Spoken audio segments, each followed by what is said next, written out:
Ludovic Consigne, alors moi je suis prof de Qigong, de relaxation aussi.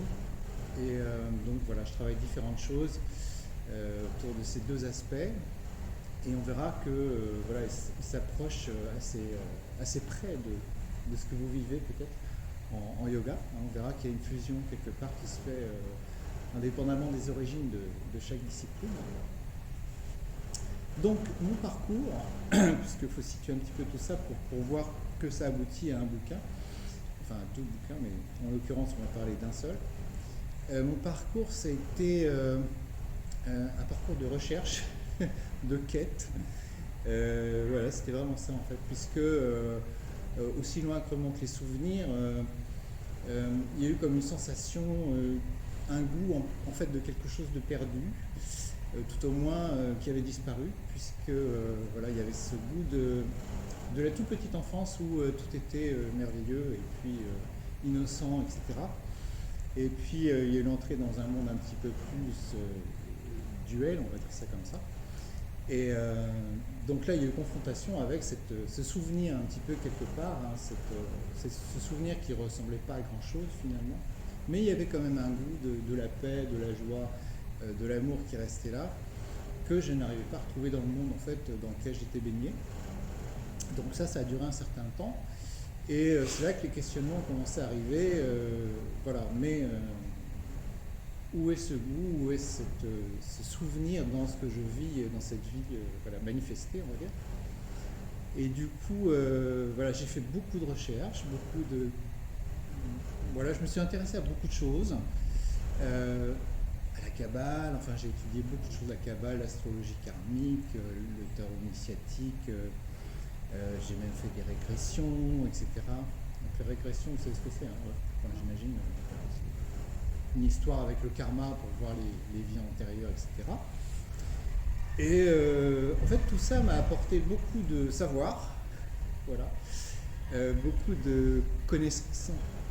Mais ça, je m'en suis aperçu plus tard, après toutes ces années d'études, que finalement, ça n'étanchait pas cette soif qui était toujours là, en fait.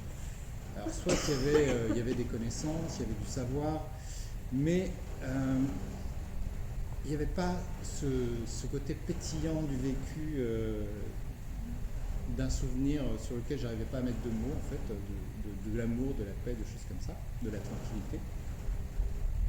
Donc finalement, je me suis aperçu que tout ce parcours de découverte de différentes choses, en fait, m'expliquait bien des choses dans le monde, en fait, dans le monde manifesté, mais qui n'étanchait toujours pas cette soif de retrouvailles, un petit peu de reconnaissance.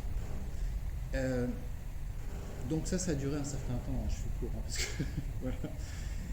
Et il y a eu différentes phases dans la vie, dépression, des choses comme ça, qui ont fait qu'évidemment tout était chamboulé en permanence, et puis que voilà, pour en arriver à la conclusion finalement que tout ce savoir, toutes ces connaissances, qui aujourd'hui ont disparu complètement, hein, je précise, ne m'apportaient pas ce qui était recherché, hein, même intuitivement, ce n'était pas vraiment très clair à l'époque.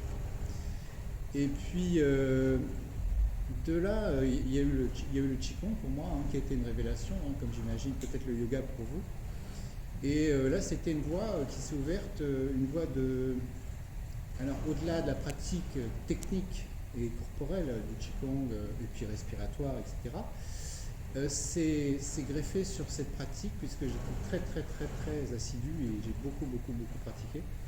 C'est greffé dessus une dimension un petit peu de, comment je peux dire, de dépouillement ou de lâcher prise ou de choses comme ça, puisqu'évidemment, vous en êtes conscient, j'imagine, par rapport au yoga, voilà, que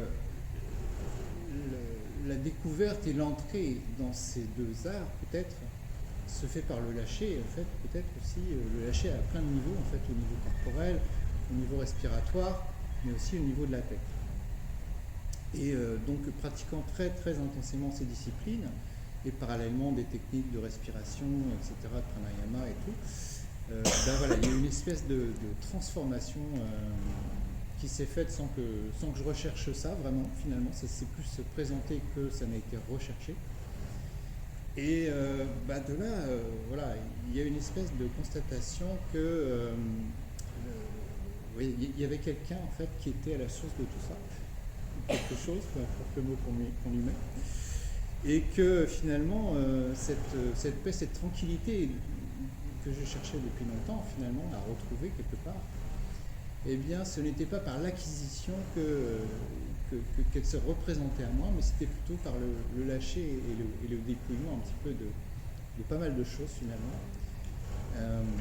Donc, c'est là qu'est venue se greffer la dimension de l'Inde en fait, puisqu'il y a une longue période où il ne s'est rien passé. Voilà. Il y a une longue période où il ne s'est rien passé. Et puis l'Inde s'est présentée, en fait, l'Inde, à travers moi ce que j'appelle des transmetteurs. Bon, peut-être que certains d'entre vous connaissent Ramana Maharshi, Nisargadatta Maharaj, Ramesh Balsekar, enfin voilà, c'est peut-être des noms qui vous disent quelque chose. Ce sont des personnes qui, comment dire, à un moment donné de leur existence, ont témoigné de ce qu'on appelle la non-dualité. Donc l'Advaita Vedanta. Et l'Advaita Vedanta, moi j'ai découvert l'Advaita Vedanta à travers des écrits de Ramana Maharshi, entre autres, Nisargadatta Maharaj aussi.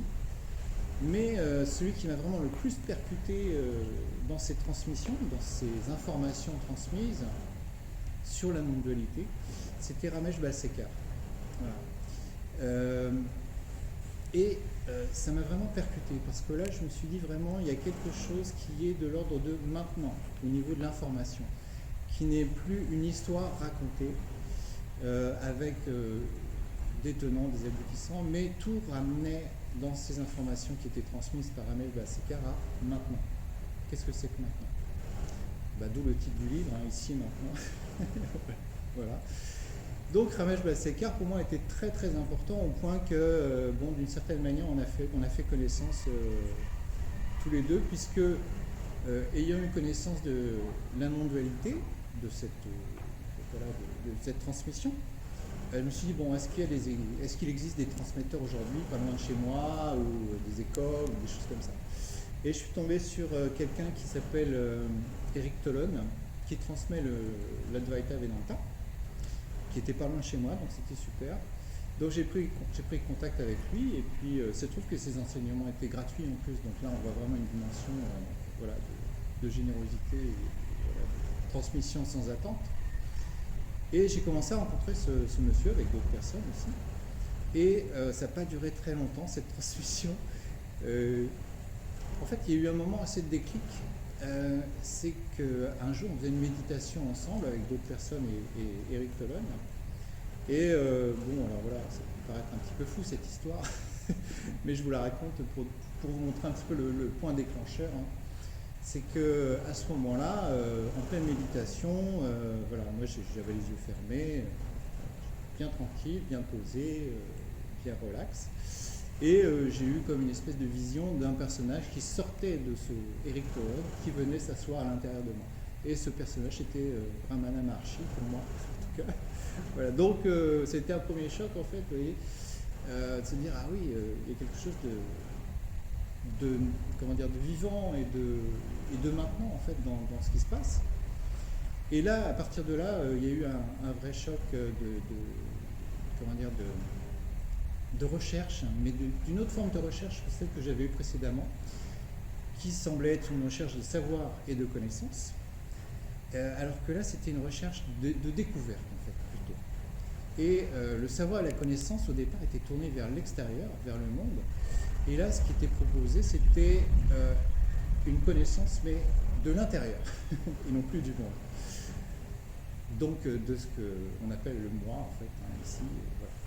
Il semblerait qu'il y ait quelqu'un qui vive des choses. Voilà. Et donc là-dessus, il y a eu tout un processus. Eric Tolon et ses transmissions s'intégraient dans un contexte très académique, j'ai envie de dire, puisque on étudiait des textes, il y avait des mantras, il y avait un tas de choses. Et encore une fois, ça m'a un petit peu gêné parce que je sentais encore quelque part une certaine forme de, comment dire, d'acquisition de savoir, d'acquisition de connaissances, et ça me dérangeait quelque part, puisque pour moi, c'était pas maintenant, entre guillemets. Voilà, ça touchait pas à ce que je voulais, ce que je pressentais, on va dire. Donc j'ai dit au revoir à Eric Tolon, voilà, en expliquant un petit peu pourquoi je partais, parce que voilà, je voulais un vécu vivant de ce qui était transmis, et non pas des connaissances livresques ou autres. Hein. Et donc, à partir de ce moment-là, j'ai vraiment étudié tous les enseignements de... Enfin, étudier. Comment dire? C'est pas vraiment étudier dans le sens apprendre, c'est étudier dans le sens où je me suis dit, bon voilà, tout ce que j'ai vu jusqu'à maintenant n'a pas porté ses fruits au niveau de cette intuition, de cette envie. Donc pourquoi pas envisager la chose d'une autre façon. Et cette autre façon, ça a été plein de remises en question, plein d'hypothèses que je considérais peut-être comme impossibles ou inexactes ou pas appropriées, etc. Donc voilà, à travers les discours entre autres de Ramesh Balsekar, je sentais résonner, si vous voulez, dans les propos de ces personnages, quelque chose de vrai, en fait. Mais en l'occurrence, ça bousculait beaucoup de croyances, de convictions. Donc, mais en même temps, ça résonnait vrai. Alors, quelque part, il y a eu plus la part mise sur ça résonne vrai que je continue à rester dans mes croyances, mes convictions, mes certitudes, etc., dans mon savoir. Donc, le côté était mis un petit peu vers la perception du vrai à travers ce qui était proposé comme hypothèse.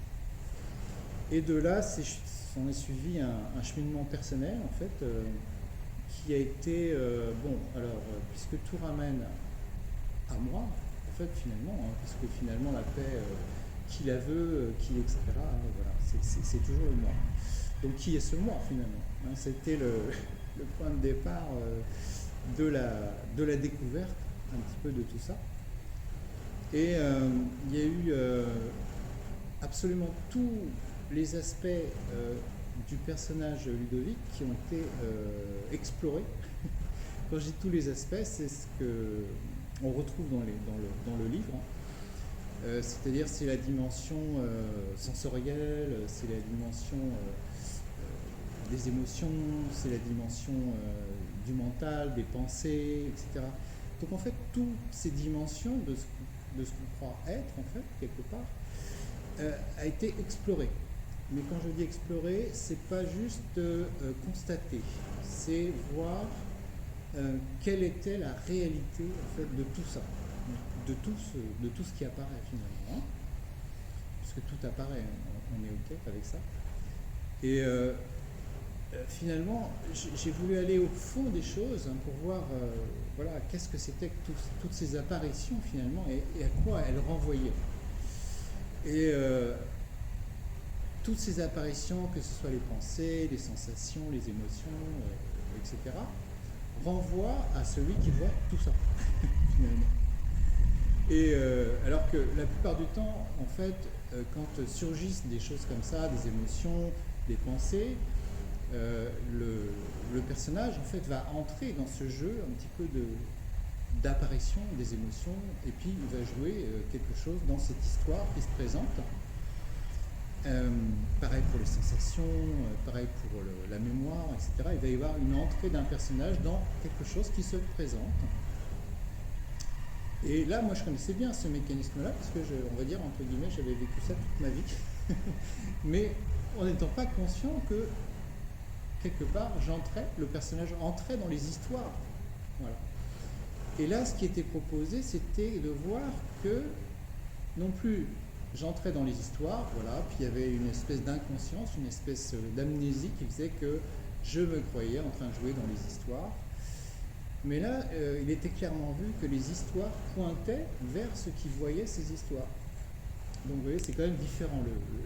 Le regard s'inverse, hein, c'est ce qu'on appelle un petit peu le retournement de la conscience. au lieu que la conscience soit orientée vers les apparitions de différentes choses, la conscience, à un moment donné, s'est retournée un petit peu vers elle-même pour voir que, voilà, il y avait quelque chose qui voyait ce personnage en train d'explorer et d'expérimenter différentes choses de l'ordre mental, physique, etc. C'était assez bouleversant, je ne vous le cache pas, puisque finalement, quelque part, en explorant et en approfondissant tout ça, il s'est révélé que, voilà, il semblerait qu'il y ait quelqu'un en fait qui vive quelque chose et qui soit témoin de quelque chose. Voilà. Et là, ça a été un autre tournant, puisque voilà, le personnage en fait qui vit ça, qui semblait être l'unique identité existentielle, le moi en fait, le Ludovic, s'est retrouvé à être exploré à son tour en fait. C'est qui est Ludovic finalement.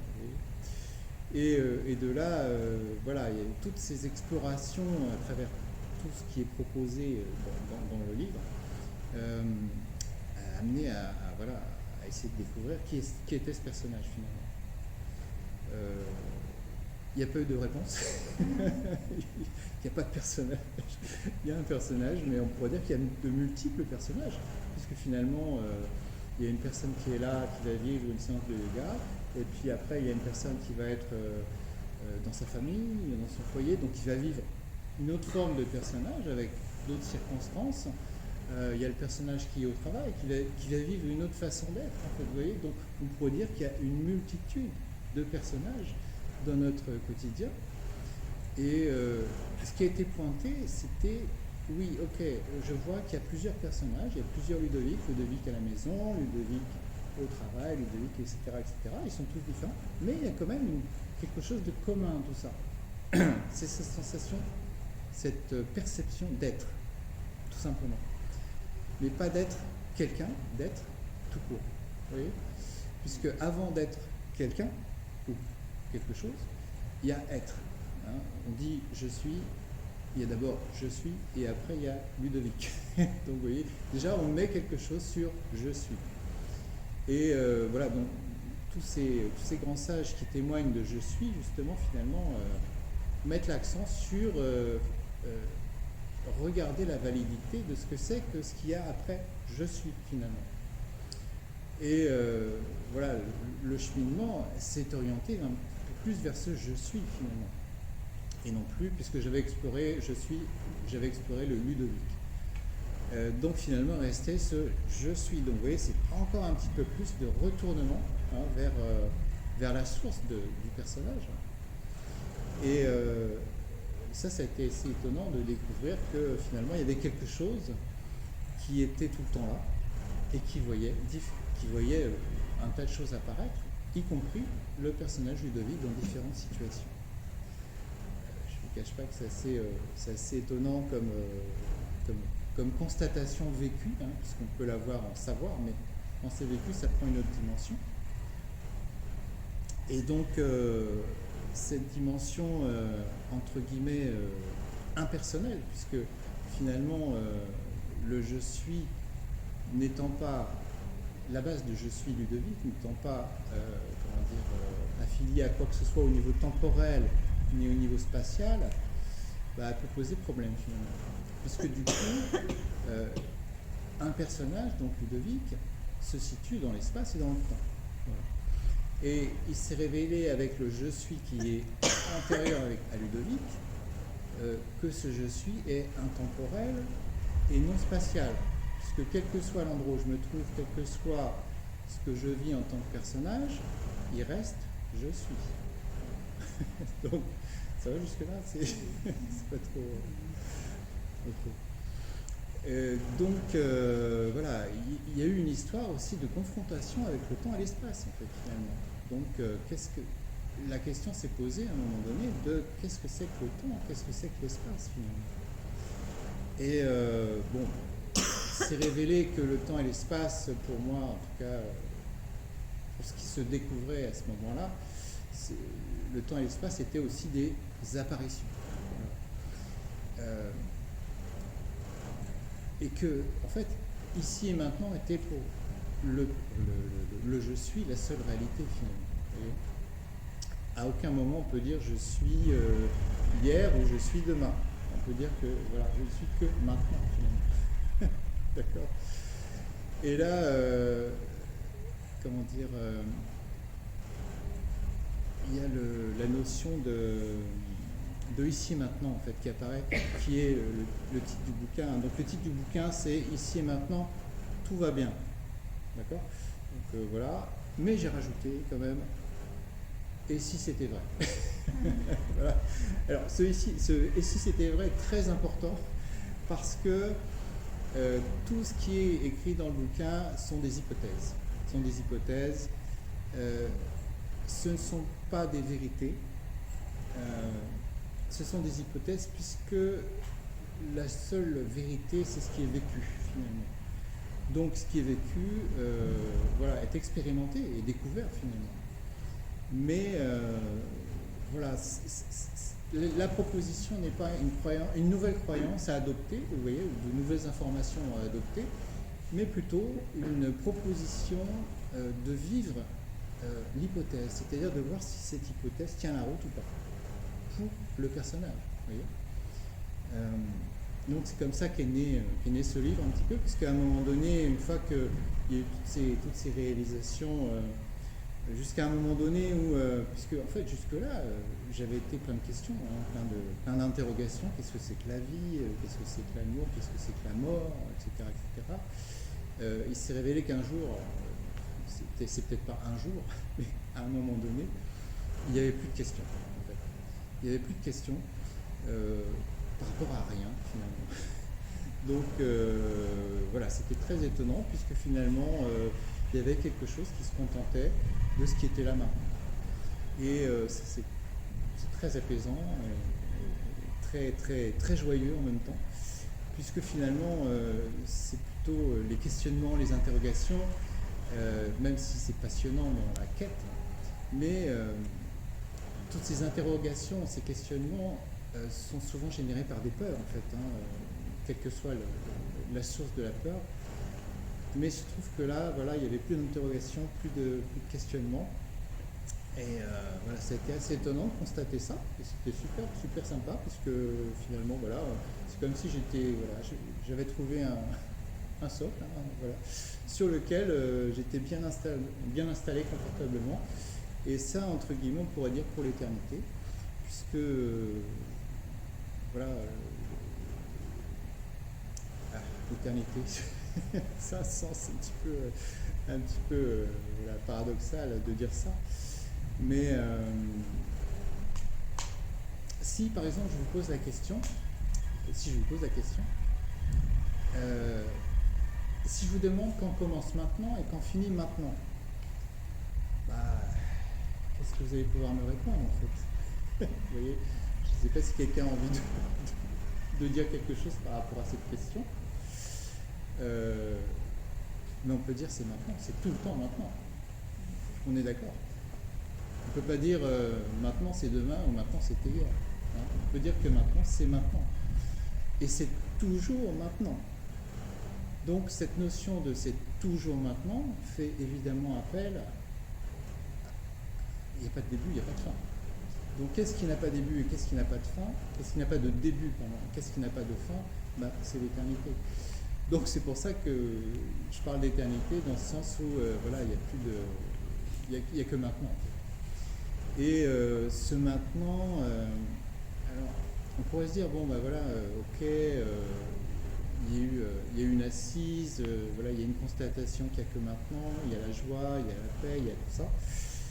Mais du coup, c'est quoi finalement encore que ce monde qui apparaît, voilà. Bah, pour moi, c'est un jeu en fait. C'est un jeu, alors qui n'est pas toujours drôle pour le personnage, puisque finalement, entre guillemets, l'auto-révélation, parce qu'il n'y a pas de personnage qui est à la source de ça ou qui vit quoi que ce soit, c'est juste une reconnaissance de la conscience en fait, d'elle-même, on va dire ça comme ça. Et cette auto-reconnaissance en fait s'amuse. Imaginez, peut-être certains font du théâtre parmi vous, pas, peu importe. Bon, moi j'en ai fait un petit peu. Et l'idée du théâtre, en tant que comédien, c'est d'adopter un rôle. En fait, hein. On adopte un rôle et puis on vit un tas de choses dans ce rôle. En fait, hein. Et on y croit, et plus on y croit, plus ça sonne vrai. On va dire ça comme ça. Eh bien, la vie de Ludovic s'est révélée comme ça, en fait, comme un rôle, en fait, ou comme un tas de rôles successifs d'un personnage qui provient de quelque part, on ne sait pas trop d'où, et qui vit un tas de choses. Alors la différence avec l'époque où il y avait un chercheur, c'est que le chercheur n'avait pas conscience d'être un personnage, donc il se croyait une entité individuelle, si vous voulez, et séparée de toute chose. Et puis ce retournement fait qu'il n'y a plus de séparation finalement, puisque l'expérimentation de la vie manifestée se fait d'un point fixe qui observe tout ça et qui fait partie de tout ça, dans lequel naît tout ça. Du coup, c'est là que intervient la notion de jeu pour moi, hein, jeu J-E-U, hein, pas jeu J-E. Donc c'est vraiment pour moi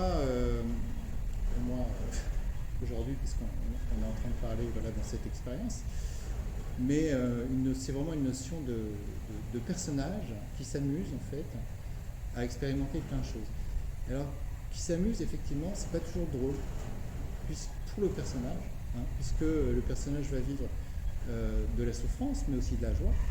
Et c'est là qu'intervient la notion de dualité et de non-dualité d'Advaita, qui vient de l'Inde hein, dans sa transmission. Donc Advaita, ça veut dire non-deux, non-deux, non-duel. Voilà. Qu'est-ce qui n'est pas deux finalement? Qu'est-ce qui n'est pas deux?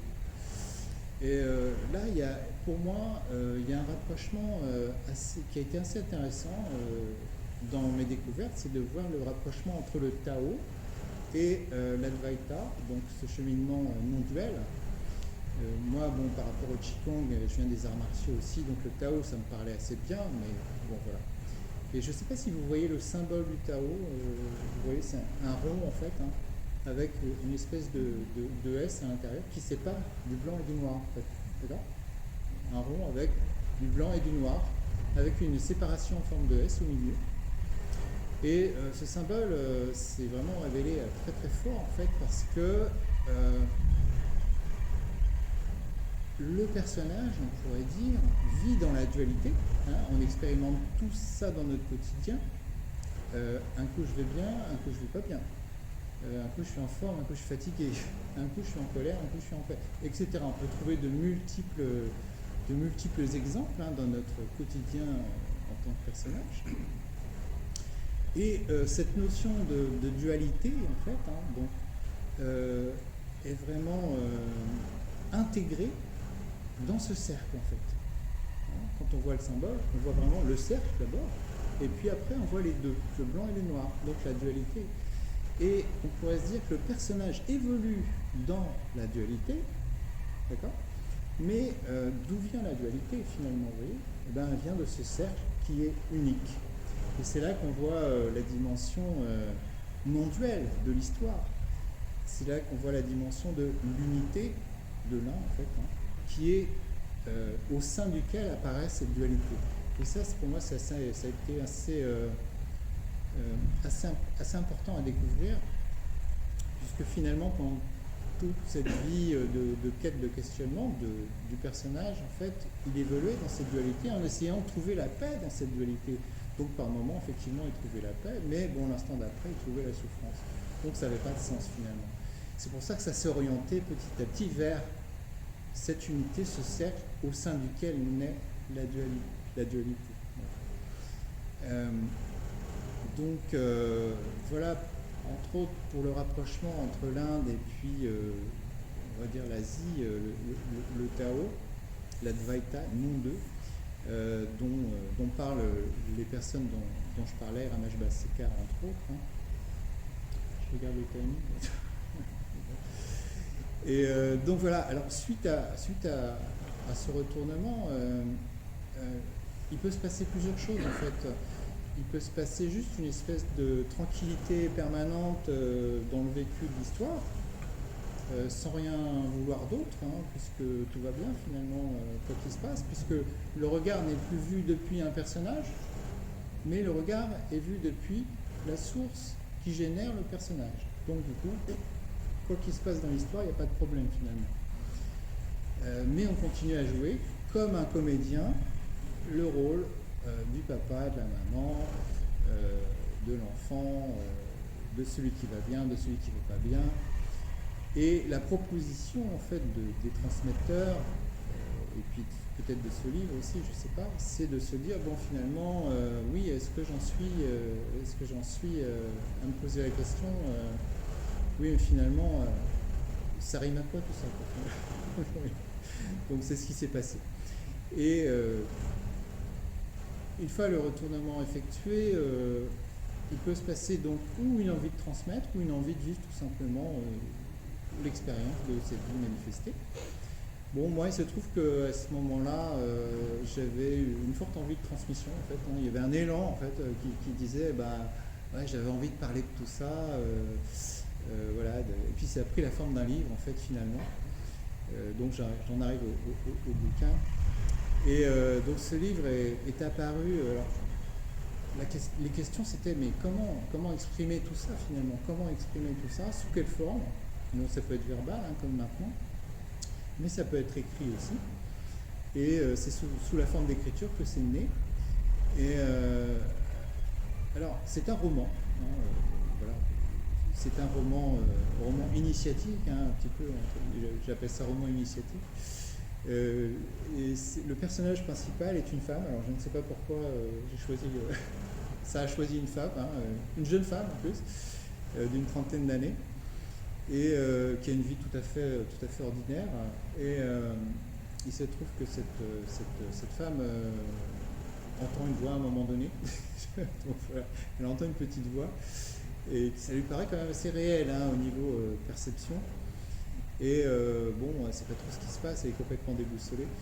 Et finalement, cette petite voix qui va s'avérer être assez drôle, parce que c'est ce que j'ai voulu, c'est ce qui a voulu sortir aussi à travers le livre, c'est beaucoup d'humour et de légèreté, parce qu'il existe un tas de livres qui traitent de non-dualité, de la conscience, etc., qui ont tous leur raison d'être. Et moi, j'ai voulu quelque chose de léger, en fait, de simple. Tout au moins, c'est comme ça que ça a voulu sortir. Et cette petite voix va se révéler assez espiègle et assez rigolote, en fait, dans ses communications et dans ces hypothèses qu'elle va proposer au personnage principal. Parce que l'idée, voilà, de l'histoire, c'est que le personnage principal, qui ne s'attendait pas du tout à ça, va être contacté par cette petite voix qui va lui dire, écoute, voilà, je te propose de découvrir qui tu es, et puis de voir où ça va te mener, et de voir quel va être l'aboutissement, avec peut-être une petite cerise sur le gâteau, si ça se présente bien. Et la cerise sur le gâteau, ça sera peut-être la paix et la joie et voilà, la tranquillité. Voilà. Alors du coup, c'est quand même assez tentant finalement, parce que bon, alors, on se pose des questions, on se dit bon, pourquoi moi, etc. Qu'est-ce que ça suppose, qu'est-ce que je vais devoir faire, bon, voilà. Et voilà, c'est le cheminement qui est proposé dans ce livre. Le cheminement, c'est les expérimentations que va faire ce personnage.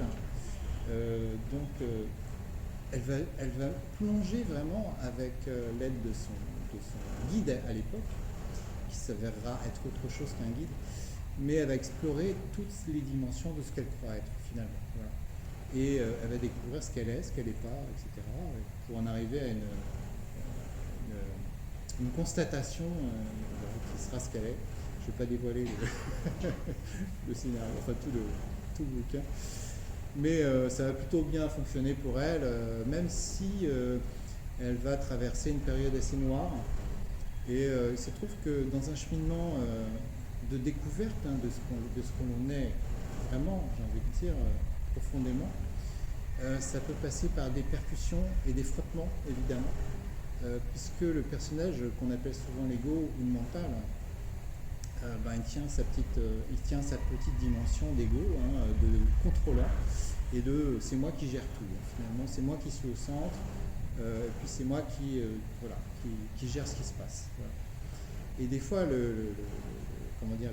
la découverte de ce que c'est que cet ego, de ce que c'est que ce mental, peut provoquer des frictions, hein, parce que bien sûr ça fait appel à des... Bon, j'ai des croyances, bon voilà, mais finalement elles sont mises à mal, ces croyances. Bon, comment ça se passe? Et on va dire que ce personnage va vivre une période assez difficile, comme une espèce de dépression, qui va faire que tout va être un petit peu rejeté, hein, puisque voilà, c'est comme une dernière rébellion un petit peu du personnage, qui dit non, non, il n'y a que moi qui existe, voilà, tout ce qui est proposé, c'est du blabla, voilà. Mais c'est la dernière option qui est proposée au personnage en fait. Cette option, donc cette friction est souvent appelée la nuit noire de l'âme dans certains cheminements en fait, hein. Les mystiques chrétiens en parlent pas mal. Cette nuit noire de l'âme, c'est un petit peu la constatation finale de ce qui reste du personnage finalement, vous voyez, voilà, et puis un petit peu de sa réalité ou pas. Et donc elle va vivre ça. Mais j'ai voulu amener aussi une petite notion, parce que c'est un roman, donc aussi, bon, je ne veux pas que ça soit trop non plus trop punchy, voilà. Donc il y a une histoire d'amour. Donc sur son cheminement, elle va rencontrer quelqu'un, voilà, il va y avoir une belle histoire d'amour qui va se greffer. Et elle va rencontrer aussi des personnes qui dans sa vie seront réelles, qui l'amèneront à cheminer d'une manière un petit peu plus concrète, parce que juste son guide qui lui envoie des informations, il y a une notion un petit peu, c'est pas très concret, c'est pas très palpable. Donc elle va rencontrer dans son cheminement une prof de méditation, voilà. Donc, comme on pourrait rencontrer un prof de yoga. Voilà. Mais voilà, il y a des personnages dans l'histoire qui vont apparaître et qui vont faire que toutes ces approches et toutes ces perspectives données par son guide vont se révéler un petit peu plus concrètes et palpables dans l'histoire de son incarnation. Donc voilà pour l'histoire, et puis bon, il y a une révélation à la fin évidemment, dont je ne vais pas parler, mais qui s'avère très très belle. Donc je ne sais pas trop quoi vous rajouter à tout ça. Peut-être si c'est ok avec Pascal et Jean-François, peut-être si on peut avoir, si vous avez des questions, hein, par rapport à ce qui a été donné comme information, là, parce que c'est très très difficile en fait, si vous voulez, là c'était un moment particulier, parce que généralement parler de tout ça d'une manière générale, d'une manière comment dire, on évoque plutôt ce genre de choses avec des personnes, si vous voulez, qui sont déjà un petit peu dans l'histoire, dans la recherche, dans la quête, hein, de ce genre de choses. Donc moi je ne connais personne d'entre vous, voilà, je ne sais pas où vous vous situez, tout va bien dans votre vie, ou vous êtes en questionnement, ou peu importe, hein. Donc c'était quand même assez grand écart pour moi d'aborder le sujet, si vous voulez, en ne sachant pas si vous étiez vous-même en questionnement. Mais le fait est que ça s'est présenté comme ça. Donc c'est pas vraiment un satsang qu'on a fait, mais ça ressemble un petit peu à ça quand même quelque part. Pour la respiration, non, c'est vrai, il n'y a pas eu ça. Non, alors le livre en fait est compartimenté par chapitre, hein, puisque le personnage va étudier un petit peu tout ça, va explorer ces différents chapitres. Donc les chapitres sont voulus d'une manière entre guillemets évolutive, j'ai envie de... Bon, ça s'est présenté comme ça, puisqu'elle va commencer par étudier les sens en fait, les sens corporels. Il va y avoir les sensations qui vont être étudiées aussi. Il va y avoir tout ce qui est émotion aussi, hein, donc toute cette dimension des émotions. Le mental va être étudié, et finalement tout ça après étude, exploration, il va y avoir l'étude du personnage finalement. Voilà. Donc c'est gradué comme ça dans le bouquin. Mais c'est vrai que j'ai pas porté vraiment enfin bon, ça s'est pas présenté comme ça, le sujet de la respiration. Ça aurait pu, on aurait pu parler de ça, mais ça s'est pas présenté comme ça.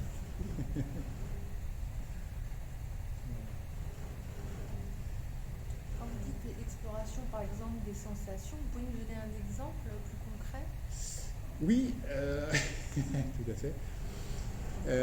Donc, quand on parle de sensation, donc par exemple dans le bouquin,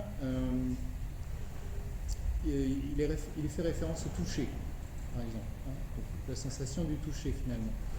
Et donc le guide du personnage principal lui demande d'explorer le toucher. Donc qu'est-ce que c'est que le toucher finalement pour elle?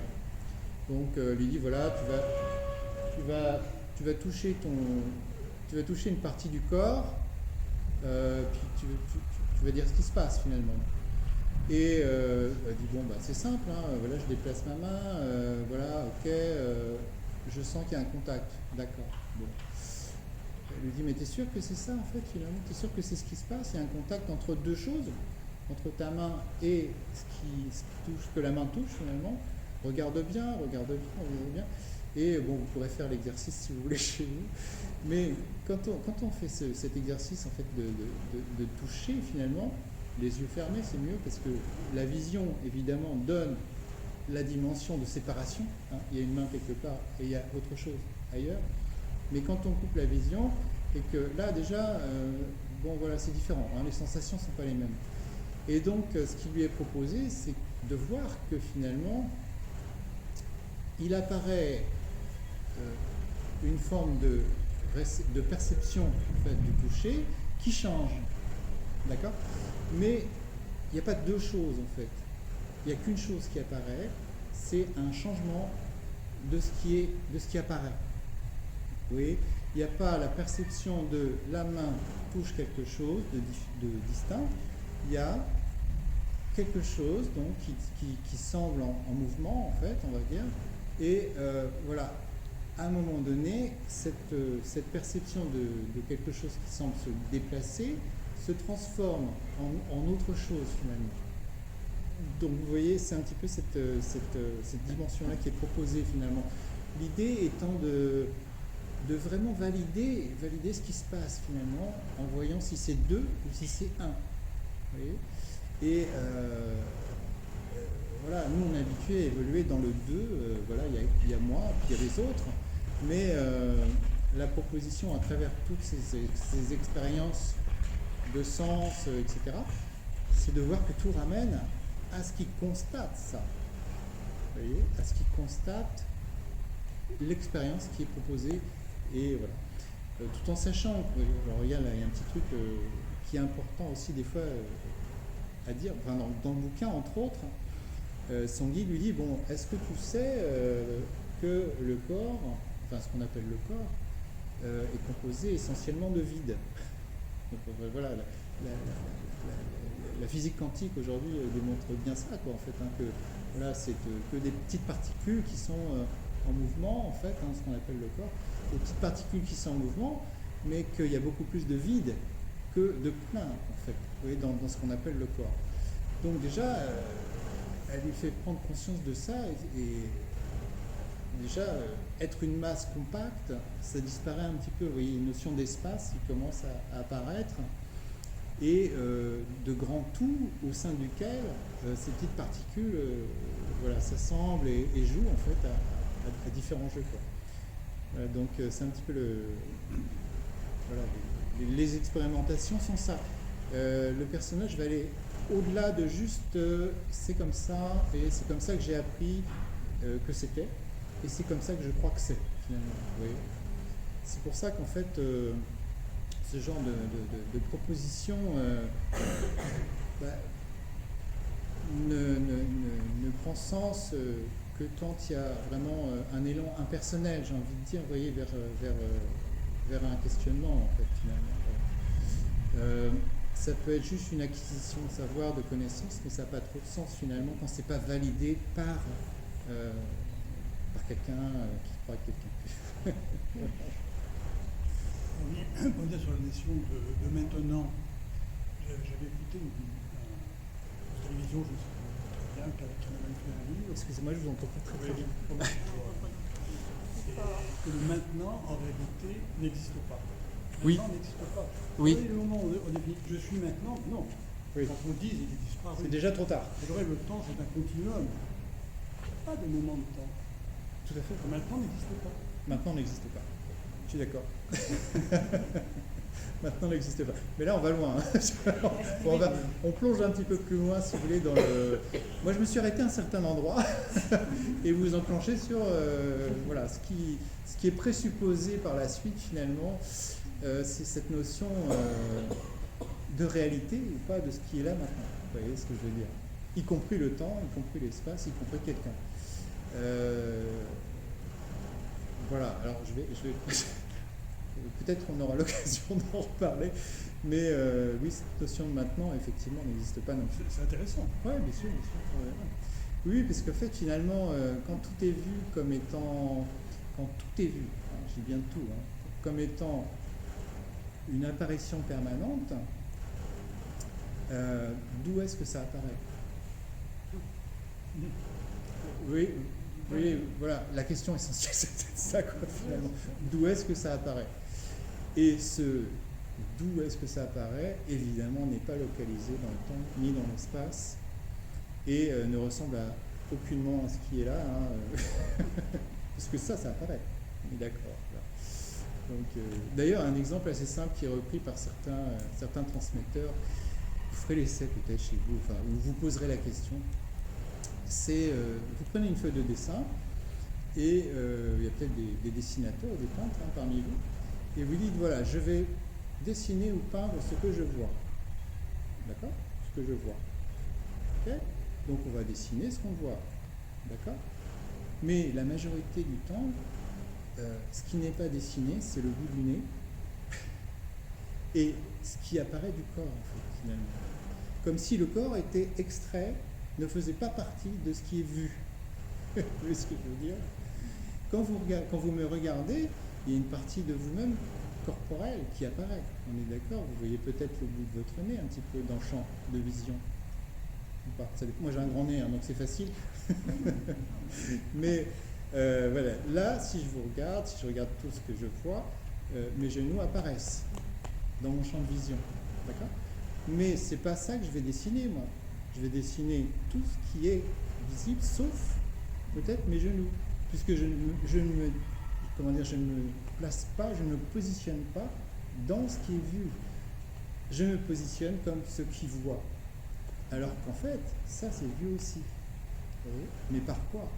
Vous voyez, par quoi? Bon, on est entré un petit peu plus profond dans la source, un petit peu ça. Hein. Donc évidemment, hein, vous vous rendez bien compte que tout ce qui était dit, proposé comme hypothèse, ce ne sont que des hypothèses, hein, ça n'engage que moi évidemment. C'est à vérifier si l'élan se présente évidemment de voir qu'est-ce que c'est tout ce qui est proposé là, quoi, finalement. Donc, qu'est-ce qui est à la source de tout ça? Tout simplement. Et c'est pour ça que les photos, une photo, c'est toujours maintenant. Ah bah c'est toujours maintenant. Ouais. Mais en fait, c'est vrai que dans l'histoire du personnage, elle rencontre un problème, puisqu'à un moment donné, elle dit, ben oui, mais moi donc elle a un prénom dans l'histoire, hein. Mais moi j'ai vécu avant, je peux témoigner, j'ai des photos, j'ai des films, où je suis petite, tout ça. Et voilà, l'hypothèse, enfin la suggestion qui est proposée par son guide, c'est de lui dire, bon ok, quand tu as une photo devant toi, qu'est-ce qui prouve que c'est toi qui es sur la photo finalement? À part la croyance que c'est toi qui es sur la photo. Mais alors d'où vient cette croyance finalement que c'est toi qui es sur la photo? D'où vient cette croyance que ce moi que tu crois être a eu une histoire? Voilà. Puisque si on vit que maintenant, il n'y a pas de Ludovic Petit, il n'y a pas de Ludovic Vieux, enfin vous voyez, il n'y a que Ludovic maintenant finalement. Voilà, donc c'est d'ailleurs ça m'a fait assez rire, parce que l'autre jour je lisais un truc d'un sage qui disait je comprends pas, quand je me lève le matin, je vais dans la salle de bain, je vois un vieux qui apparaît dans la glace. Alors, bon, vous voyez, c'est un petit côté humour, pour dire que, en fait, finalement, ce qu'il voit ne change pas. Vous voyez, il n'y a que ce qui est vu qui change. Voilà, donc, qu'est-ce qui ne change pas? C'est un peu ça, quoi, finalement. Qu'est-ce qui est tout le temps là et tout le temps, bon, on va dire maintenant, on se comprend, puisque évidemment, on sait bien que notre corps, si on parle que de ça, change sans arrêt. Il y a des millions de cellules qui changent, enfin, bon, voilà. Donc c'est jamais la même chose finalement. Donc on se dit, bah, je suis quelque chose de statique qui est tout le temps là. Mais non, en fait, c'est jamais vrai, quoi.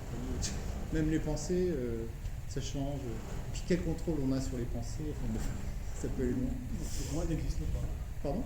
Donc le moi n'existe pas. Le moi est une apparition. Qui existe comme apparition. Voilà. Voilà. Vous auriez des retours ou des questions par rapport à ce qui s'est vécu là, ou des questions voilà, par rapport à des interrogations que vous auriez, tout en sachant que je n'ai pas la réponse, mais que peut-être une hypothèse surgira, si vous voulez. Puisqu'évidemment, et c'est ça qui est fabuleux, c'est que chaque expression qui est là a son cheminement propre en fait, et ses découvertes propres. Les seules propositions apportées par des transmetteurs et des bouquins, c'est comme si on orientait un regard vers un endroit qu'on n'avait peut-être pas vu, vous voyez, ou pas supposé. En fait, finalement, c'est ça un peu l'idée. C'est pas de faire découvrir des vérités, c'est plutôt de se dire ok, jusque-là, j'avais cette vision des choses, et puis finalement, j'entends un truc là qui me dit, mais finalement, est-ce que il y a une autre façon de regarder certaines choses, en fait, de la vie, de l'existence? Et c'est un petit peu ça l'idée. Après, les découvertes, en fait, se feront, voilà, par chaque personne qui expérimentera ce qu'il y aura à expérimenter, ou pas. Puisque, bon, ce sera peut-être le mot de la fin, mais la finalité, il n'y en a pas. Il n'y a pas de finalité, puisque le titre de bouquin, c'est Ici et maintenant, tout va bien. Donc on a parlé d'ici et maintenant on peut parler de tout va bien, parce que tout va bien, c'est tout le temps maintenant, finalement.